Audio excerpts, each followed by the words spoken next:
আমি শুধু এই ট্যাঙ্কটা আর হচ্ছে নিচের যে আন্ডারবেলিটা থাকে একটু লংটা যেটা বড়টা ওটা ইনস্টল করছি। বিষয়ে এটাই লেটেস্ট ছিল। আর সিভির লিভার গুলো ক্লাচ লিভার এবং ব্রেক লিভার দুটো ইনস্টল করা, কিন্তু মাস্টার সিলিন্ডার না, শুধু লিভার। টোটালি একটা স্টক বাইক আপনারা বলতে পারেন। বাইকটা অফ হয়ে যাবে বা হচ্ছে সেলফ নিবে না, তখন যে এক্সস্ট সাউন্ড আপনাদের একটু শোনাই, কারণ আমি একদম ঠিক টাইম মতো ইঞ্জিন অয়েল সবসময় ড্রেন দিই। এখন আসি মাইলেজ বিষয়ে। এই বাইকটা আমাকে হাইওয়েতে সবসময় মাইলেজ দিয়েছে 45+। ওকে, সো আমরা 0 to 100 টেস্ট দিব। যদি এটা ব্রেকিং এর কথা বলি, আমি আজ পর্যন্ত যতগুলো বাইক রাইড করছি আমার হায়ার সিসির বাইকটা পারিতেছি। হায়ার সিসির বাইক ওইটাতে আরো ভালো ব্রেকিং সিস্টেম দেওয়া। হেই হোয়াটসঅ্যাপ এভরিওয়ান, কি অবস্থা সবার?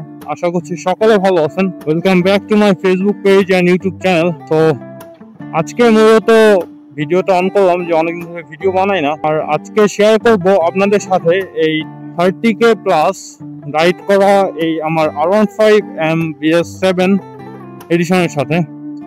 আর 24-এ যখন আমি এটা বাই করি, ওটা হয়তো সেপ্টেম্বরের 1 তারিখ ছিল ডেটটা। আর ওইটার সাথে হিসাব করতে গেলে এখন 1 বছর প্লাস হয়ে গেছে, 1 বছর 1 মাসের মতো হয়ে গেছে যে আমি এখন এই বাইকটা চালাচ্ছি। তো সেই এক্সপিরিয়েন্সটা আপনাদের সাথে শেয়ার করব, আর বলবো আসলে কি এটা ভ্যালু ফর মানি। আপনারা কি কিনলে আসলেই জিতবেন নাকি হচ্ছে ঠকে যাবেন? অনেক কিছু, অনেক বিবেচনা করে অনেক বিষয়গুলো আপনারা তো দেখে শুনে একটা বাইক বাই করবেন। আর এত টাকা, 7 লাখ টাকা আপনি খরচ করে একটা বাইক কিনবেন, অবশ্যই সেই বিষয়টা জেনে শুনে আপনাদের কেনাটাই ভালো হবে। আর সাথে অল্প কিছু মডিফিকেশন বিষয় শেয়ার করব, যেটা বিষয়ে অলরেডি একটা ভিডিও আমার পেজে অথবা চ্যানেলে পেয়ে যাবেন, কিন্তু এটা অতটা ডিটেলস ছিল না। আর আমি তেমন কিছু যে মডিফাই করছি বিষয়টা কিন্তু এরকমও না। আমি হাই লেভেলে কোনো মডিফাই নাই, একদম সিম্পলের মধ্যে যে মডিফাইটা করা যায় যে একদম সিম্পল একটা বাইক আপনারা যেভাবে দেখেন, তো সেম ভাবেই আমার এই বাইকটাও দেখতে পারেন, একদম সিম্পল মডিফিকেশন। শুধু এমটা যে আছে, এমটা অতটা বোঝা যায় না। আমি যে মডিফাইটা করছি এটাতে বেশিরভাগ লোকজন দেখে মনে করবে এটা একটা V4। তাও V4 যে ইন্ডো মডেলটা আছে সেটা, কারণ হচ্ছে ইন্ডিয়ান V4 এ, ইন্ডিয়ান মডেলের যে V4 গুলো আছে, ভার্সন 4 গুলো R15 এর সিরিজের, ওগুলোতে একটা ব্ল্যাক আছে, ওটা হচ্ছে ম্যাট ব্ল্যাক, গ্লসি ব্ল্যাক কিন্তু নাই। গ্লসি ব্ল্যাক শুধুমাত্র ইন্ডোতে হয়। আর এটা ওই ইন্ডোর লুকটা দেওয়া আমি ট্রাই করছি। তো আপনাদের সাথে শেয়ার করবো আজকে সিম্পল কিছু মডিফিকেশন। আজকে আমরা এখন যাব একটা ফাঁকা একটা জায়গা দেখে দাঁড়াবো, দেন আপনাদের সাথে শেয়ার করব। এটা হচ্ছে নকলা যাওয়ার রোড। তো আমি চেষ্টা করব সামনে কোথাও একটা ফাঁকা স্পেসে দাঁড়ানোর এবং আপনাদের সাথে বিষয়গুলো শেয়ার করার। তো চলুন আগানো যাক আমাদের গন্তব্যের দিকে। আর আপনাদের সাথে এক্সপিরিয়েন্সটাও শেয়ার করব যে আমি আসলে কোন কোন প্রবলেমগুলো ফেস করছি আমি এই বাইকটা কিনে। ভালো দিক মন্দ দিক দুইটাই থাকবে। আমরা মনে হয় একটা সুন্দর জায়গায় চলে আসছি, স্বাগতম শেরপুর। এখানেই দাঁড়াই, এখানে মোটামুটি ফাঁকাই থাকে। তো আপনাদের সাথে এখান থেকেই মূলত শেয়ার করি। আজকের ওয়েদারটা অনেক হট, বলা যায় গরম, বাট এই রোদটা অনেক মিষ্টি লাগতেছে।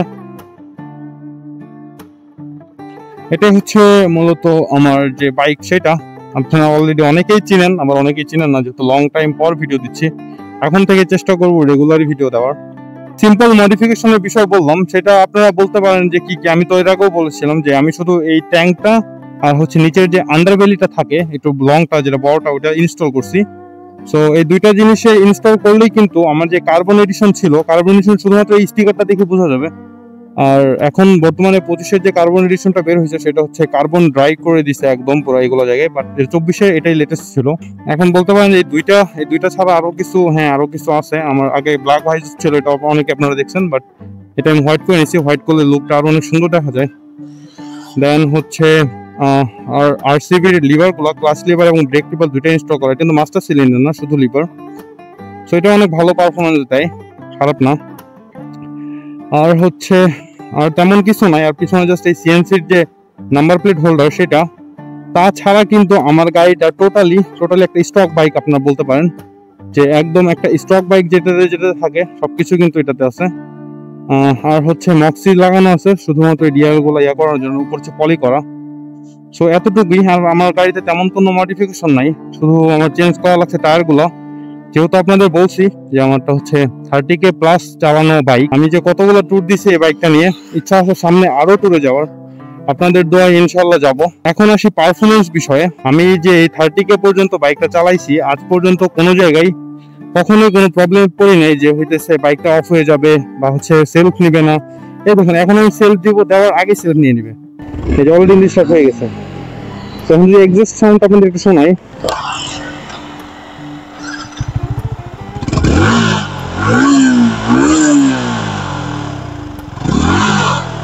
ওকে। তো ইঞ্জিনের সাউন্ড একদম স্মুথ আমার বাইকটার, আমি এটা একদম গ্যারান্টিতে বলতে পারবো, কারণ আমি একদম ঠিক টাইম মতো ইঞ্জিন অয়েল সবসময় ড্রেন দিই। যাই হোক, এখন আসি মাইলেজ বিষয়ে। এই বাইকটা আমাকে হাইওয়েতে সবসময় মাইলেজ দিয়েছে 45+। আমি বলবো না যে 45, বাট 45+। আর আমি যেহেতু এখন সিটিতে রাইড করি, আর এখানে মিটারও মাইলেজ দেখা যায়, এই দেখুন এখানে লেখা আছে হচ্ছে 43.6, মানে 44 বলা যায়। বাট আমি যখন হাইওয়েতে রাইড করি, আই মিন যখন ঢাকা যাই, চট্টগ্রাম যাই, ওইগুলো জায়গাতে 45+ সবসময় আমার মাইলেজটা থাকে।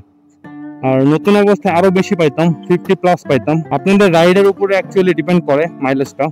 এখন আমি যদি 0 to 100 একটা টেস্ট দিই, এখানে মেবি দেওয়া যাবে। 0 to 60 প্রথমে চেক দিই, তারপর হচ্ছে 0 to 100। ওকে, মোটামুটি সেফটি গিয়ার এরকম ভাবে পরি নাই, শুধু হ্যান্ড গ্লাভসটা আর জুতাটাই আছে। ওকে, আমরা এক গিয়ার থেকে শুরু করতেছি।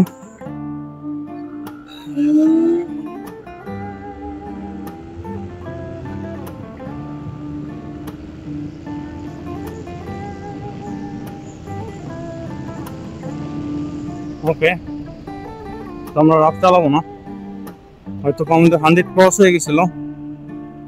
তো এটা আমি টাইমার লাগিয়ে দিব যে অ্যাকচুয়ালি কতক্ষণ টাইম লাগছে। বাট আমাদের কথা ছিল হচ্ছে আমরা 0 to 60 চেক করবো, বাট ভুল করে 100 চেক করে ফেলছি।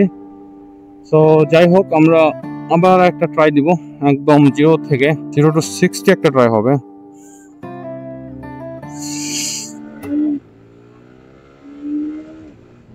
ওকে, সো উঠে গেছিল, আই থিঙ্ক এটা লাগাই দিলে হবে।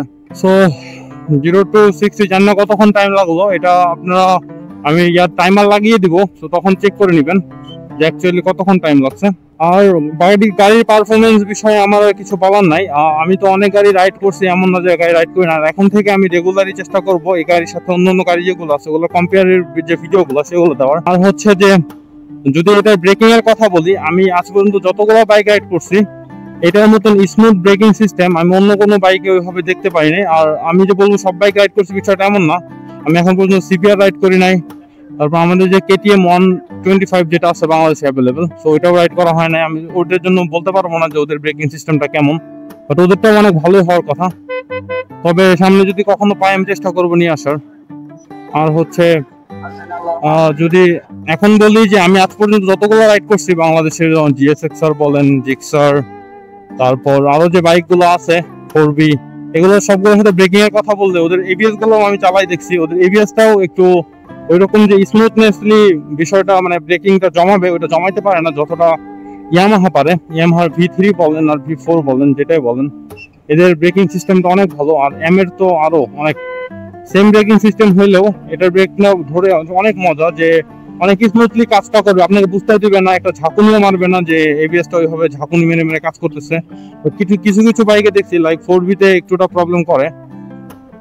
সো যাই হোক, আপনারা যদি এই বাইকটা নেন, আমি বলবো এই বাজেটে এখন অনেক বাইকই আছে মার্কেটে, এটাই যে নিতে হবে বিষয়টা এমন না। বাট আপনারা যদি ভেবে থাকেন যে আপনাদের মাইলেজও অনেক ভালো দরকার, আবার একটু টানাটানিও করবেন, তাহলে নিশ্চিন্তে আপনার এই বাইকটা, কারণ হচ্ছে এটা অনেকটাই ভ্যালু ফর মানি হবে।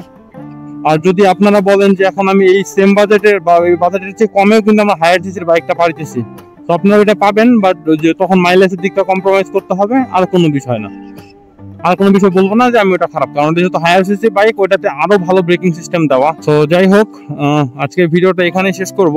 আর আসতেছে নিউ অনেক ভিডিও নিয়ে আসবো, অন্য অন্য বাইকের রিভিউ নিয়ে আসবো। এখন থেকে চেষ্টা করব রেগুলারই কিছু নতুন কিছু দেওয়ার। তো আজকের ভিডিওটা এই পর্যন্তই রাখি। নতুন ভিডিও আসলে অবশ্যই আপনারা দেখবেন এবং সাপোর্ট করার ট্রাই করবেন। জানি না কতটুকু কি করতে পারলাম আর ভয়েসটা কিরকম ক্লিয়ার করতে পারলাম কিনা, বাকিটা ইনশাল্লাহ আপনাদের সাথে দেখা হচ্ছে নেক্সট কোনো ভিডিওতে। সেই পর্যন্ত সবাই ভালো থাকবেন, সুস্থ থাকবেন, ধন্যবাদ।